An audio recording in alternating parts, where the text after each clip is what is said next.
అందరికీ నమస్కారం అండి. భగవద్గీత 4వ అధ్యాయము జ్ఞానయోగము 2వ శ్లోకము. ఏవం పరంపరా ప్రాప్తమిమం రాజర్షయో విదుః సకాలే నేహ మహతా యోగో నష్టః పరంతపా. 2వ శ్లోకం.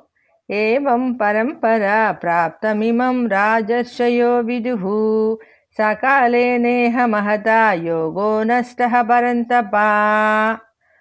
శ్రీకృష్ణ పరమాత్మ అర్జునుడితో ఇలా చెప్తున్నారు.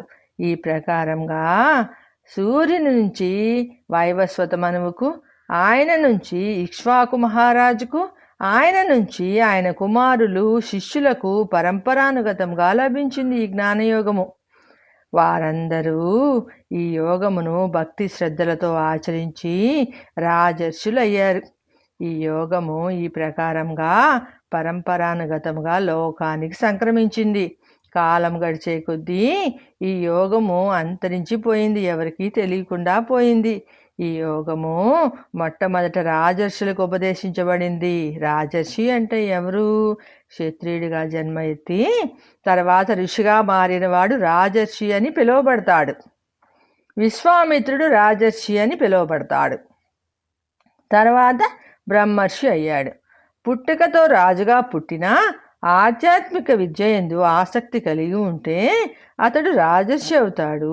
అంటే క్షత్రియతత్వము ఋషిత్వము రెండూ కలిగి ఉంటే వాడు రాజర్షి. ఋషి అనేది ఒక బిరుదు. నిష్కామ కర్మయోగము అవలంబించడం ద్వారా ఆ బిరుదు ఎవరైనా పొందవచ్చును. సామాన్య మానవుడు కూడా మహర్షి కాగలడు.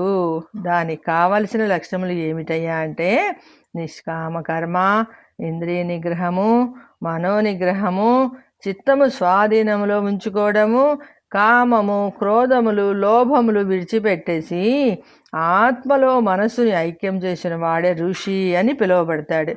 కానీ కేవలం మహర్షి అని పేరు పెట్టుకున్నంత మాత్రాన ఋషి కాలేడు. పూర్వకాలంలో ఎందరో రాజులు ఋషులుగా మారారు, ముక్తిని పొందారు.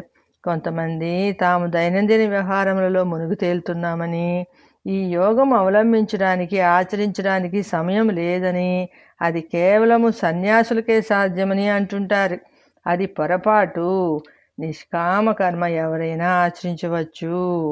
పరిపాలనా కార్యక్రమంలో నిర్వహిస్తూ ఈ యోగము రాజులు అవలంబించంగా లేనిది, సామాన్య మానవులు అవలంబించడం పెద్ద పని ఏమీ కాదు. రాజులు తెలుసుకొని ఆచరించగలిగిన నిష్కామ కర్మ, ఆత్మజ్ఞానము సామాన్యులకు ఎందుకు సాధ్యపడదు? ఇప్పుడు కూడా అర్జునుడి క్షత్రియుడు కాబట్టి ఆ జ్ఞానమును అర్జునుడి ద్వారా లోకానికి అందించారు పరమాత్మ. కాలానుగతంగా ఈ యోగము నష్టము అయినది అంటే లేకుండా పోయింది, నశించిపోయింది అని అంటున్నారు.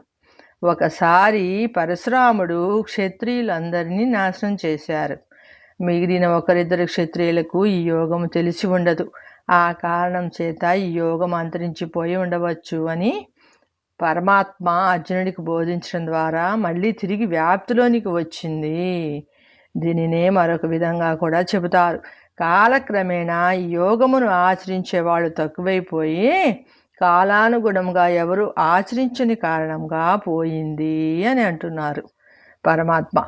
ఈ యోగము ఒకటి ఉన్నది అని కూడా ఎవరికీ తెలియని పరిస్థితి వచ్చింది.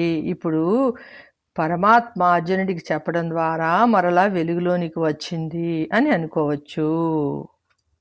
సర్వేజన సుఖినో భవంతండి. జై శ్రీమన్నారాయణ అండి.